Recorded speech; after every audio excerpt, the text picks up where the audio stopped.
The vote was already over when I walked into the chamber. I knew it before I saw the board. I knew it from the silence. Not the normal kind of silence, but the kind that comes after something final. After something that cannot be taken back. The Velhari delegation refused to look at me. The Sarathi observer folded all forearms inward. A sign in their culture that something irreversible had just been decided. That's when I understood.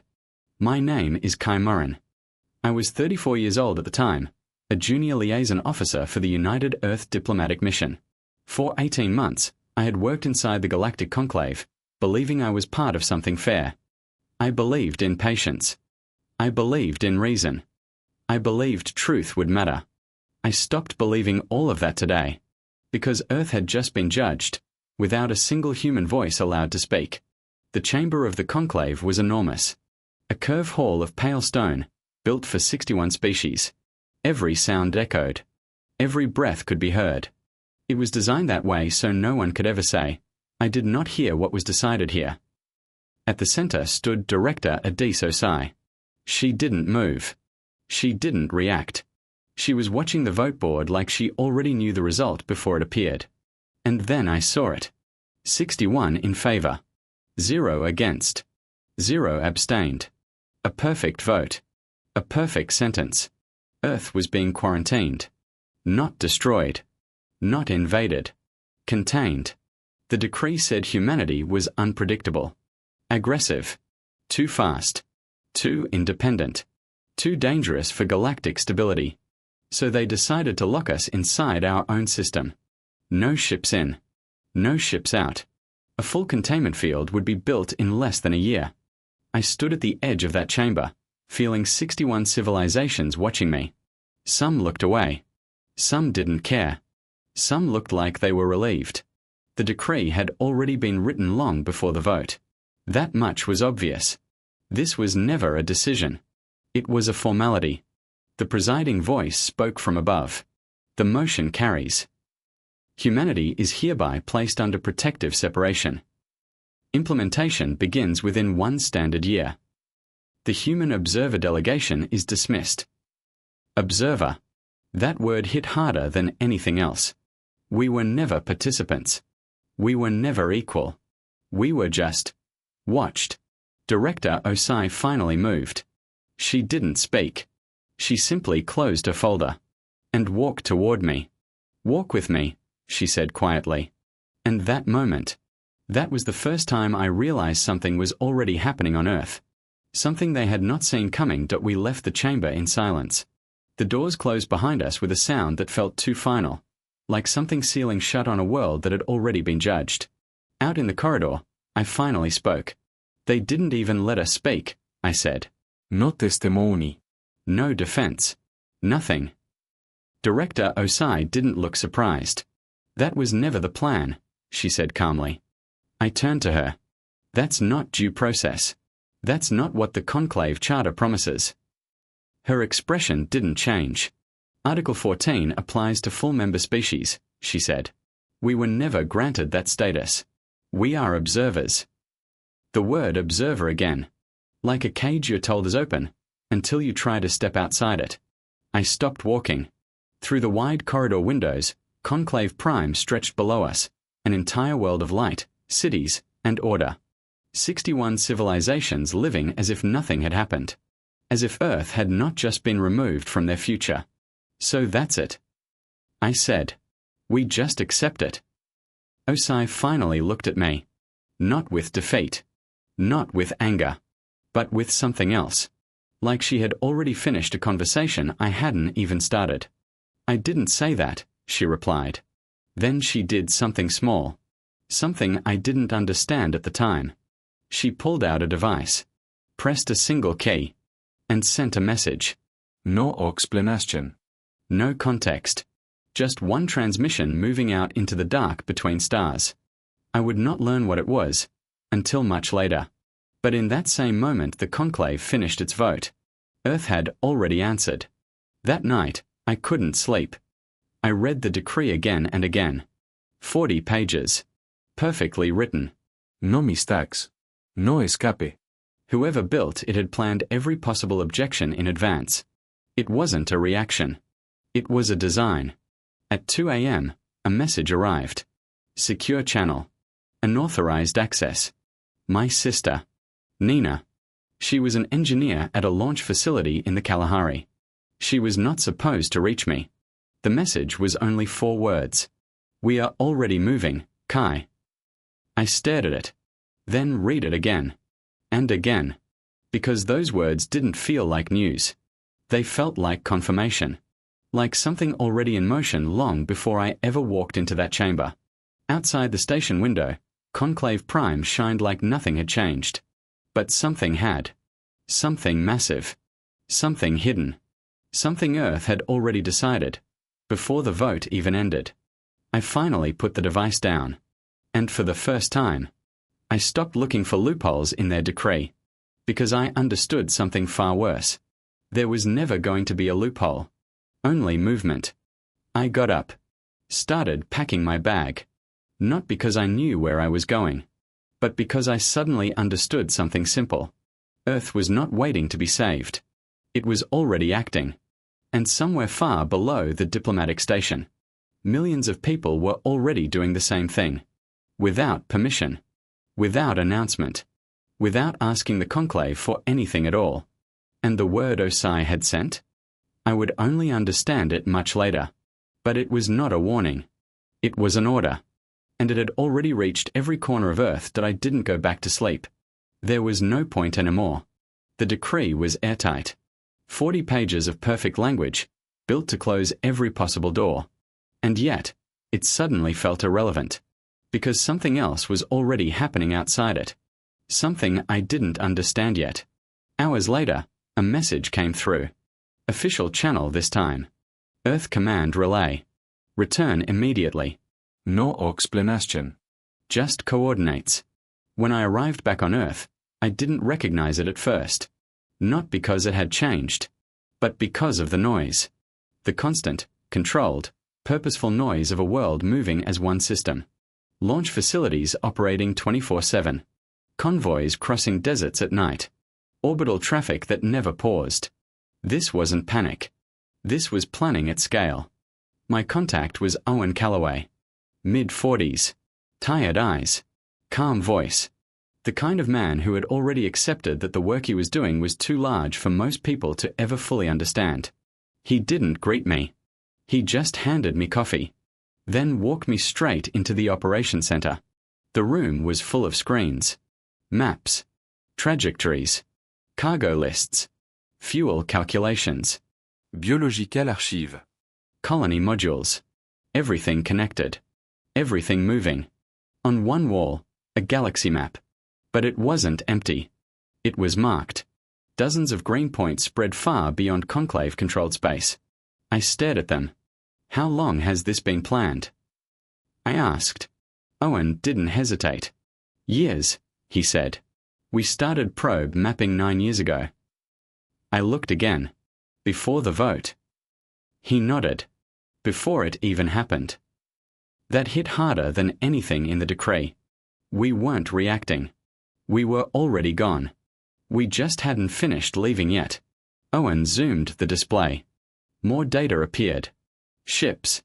Thousands of them. 4,216 vessels. From massive colony carriers to small seed ships carrying only a few hundred people. Every system on Earth contributing something. Governments. Private fleets. Corporate launch platforms. Even experimental craft never meant for passengers. Everything had been repurposed. Everything had been redirected. They'll detect the launches, I said. Owen shook his head. That's the point. We don't launch loudly. He tapped the screen. Jupiter slingshots. Saturn masking. Warp initiations hidden behind gravitational noise. Their nearest monitoring station is 14 light minutes away. By the time they register a signature, the ship is already gone. I looked at him. And they didn't notice this. Owen finally smiled slightly. We've been mapping their blind spots for years. He paused. We've been mapping a lot of things for years. That's when it hit me. This wasn't improvisation. It wasn't desperation. It was preparation. Long-term. Patient. Systematic. I asked the question I already knew the answer to. They planned for this outcome. Owen nodded. Director Osai said something important once. He looked at me. She said, "We didn't survive 40,000 years of human history by trusting systems that were never built for us." The screen shifted. My assignment appeared. A ship. The Endurance. 3,000 capacity. Colony vessel. Destination. GJ 514. A system 11 light-years away. Outside conclave attention. Outside their assumptions. Outside their maps. And suddenly I understood something clearly for the first time. The vote wasn't the beginning of our exile. It was just the moment they realized we were already leaving. The Endurance didn't feel like a ship at first. It felt like a moving city trying to pretend it was still a machine. 3,000 people. Tight corridors. Controlled routines. Quiet discipline holding everything together. But underneath it all, there was one shared truth. We were already gone from Earth. We were just catching up to that fact. The launch happened without ceremony. No speeches. No music. No flags. Because anything like that would have made it feel like an ending. And this was not an ending. It was movement. I stood at the observation port as Earth shrank behind us. Blue. Familiar. Distant. Still alive. Still unaware of how far it had already spread. Inside the ship, life settled into rhythm. Work shifts. Sleep cycles. Maintenance rotations. People adapting faster than anyone expected. Because humans always adapt faster when there is no choice left but forward. 2 months into the journey, I walked through the cargo decks. That's when I heard them. Voices. Laughter. Planning. I followed the sound into a storage bay. Inside, about 15 people were sitting in a loose circle on supply crates. A hand-drawn map was spread in the middle. A planet sketch. Rough. Imperfect. But full of intent. They were planning where to build. Hospitals. Housing. Energy systems. One person argued for river access. Another argued for high ground. It wasn't survival talk. It was construction talk. Someone had already named the planet. Rein. No reason. No ceremony. It just stuck. I stood there quietly, watching. These people had left Earth forever. Not because they were forced, but because they chose a future that did not exist yet. And they were already treating it like home. Later that night, I wrote to Director Osai. I told her what I had seen. People planning cities on a world they had never touched. Not afraid. Not lost. Focused. Alive. Her reply came days later. Short. Calm. Expected. They assume we are trying to escape containment. They do not understand we are building beyond it. 3 months later, we got the first real news. The Conclave had activated the containment field around Earth. Sol system sealed. Officially. Permanently. According to them, humanity was contained. But the report had one problem. Earth wasn't where it was supposed to be anymore. Not fully. Not completely. Because the system they sealed did not contain what had already left. George Adler laughed when he heard it. A short, quiet laugh. Like someone hearing a joke that took years to arrive. Well, he said, they sealed an empty cage. And for the first time since the vote, I realized the Conclave had made a mistake they didn't yet understand. They had judged a species that doesn't stay in cages. They had judged a species that builds doors instead. The message arrived like all Conclave messages did. Clean. Formal. Late. A report from a survey vessel entering the Cath Expanse. At first, it sounded routine. Another scan. Another system check. Another reminder that the galaxy was still neatly categorized on the maps. Then the report changed tone. A human settlement had been found. Not a signal. Not a rumor. A full colony. 42,000 people. Living. Building. Staying. The vessel had expected panic. Evacuation. Silence. Instead, they got a reply. From the colony administrator.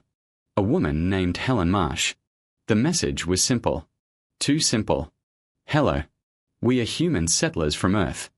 We have been here for about 2.5 years. We are not causing harm. We are not leaving. If you have questions, ask. We have coffee." The Conclave didn't know what to do with that last sentence. Coffee wasn't in their threat models. 3 more enforcement vessels followed. 3 times they arrived. 3 times they left with nothing resolved. Because there was nothing to remove. Only people who had already decided they were home. Then came the silence in the Conclave itself. The kind of silence that happens when a system realizes its rules don't cover reality anymore. Counselor VTH contacted me directly. I still remember his voice. Not angry. Not political. Just uncertain. "They are frightened," he said. I didn't respond. He continued anyway. "Not of weapons. Not of force. They are frightened because they cannot find your edge." I understood what he meant. Because neither could they. We were not in one place anymore. We were not even in 10. We were scattered across systems they had never bothered to fully map. Quiet colonies. Trading posts. Cooperative settlements. Hundreds of small points of human presence that didn't look like expansion. Until you realized they formed a pattern. The Conclave had built their entire response around one assumption. That humanity would stay contained. That containment meant control. That control meant limits. But humans don't move like that. We don't stay where we are told. We don't wait for permission to exist elsewhere. We leave. We build. We connect. And then we stop being one thing at all. On Ren, I stood with George Adler one evening. He was looking at the sky. The same sky. Different world. Same stars. "They're going to negotiate," he said. I nodded. "They don't have a choice anymore." George smiled slightly. They never understood the real problem. I asked him, "What problem?" He looked at me. They thought they were dealing with a species they could contain. A pause. But you can't contain something that doesn't have a single place to put a wall around. That was the moment it shifted. Not a war. Not a rebellion. A realization. The Conclave finally sent the invitation. Formal engagement. Negotiation request. Same chamber. Same authority. Same assumption they were still in control of the frame. We accepted. But OSI added one line. "We will need a larger room." And that was it. The moment everything changed. Because for the first time, they weren't inviting a world. They were inviting a network. A species that had already spread past the idea of borders. When we walked into that chamber again, we didn't come as observers. We didn't come as guests. We came as 43 delegations from 37 worlds. And for the first time in Conclave history, they had to move their chairs to make space for us. And that was when they finally understood the truth they had voted against 7 years earlier. We were never contained. We were never stopped. We were only delayed. Because Exile only works on something that stays where it is placed. And humanity had already made a very simple decision. We were not staying anywhere at all.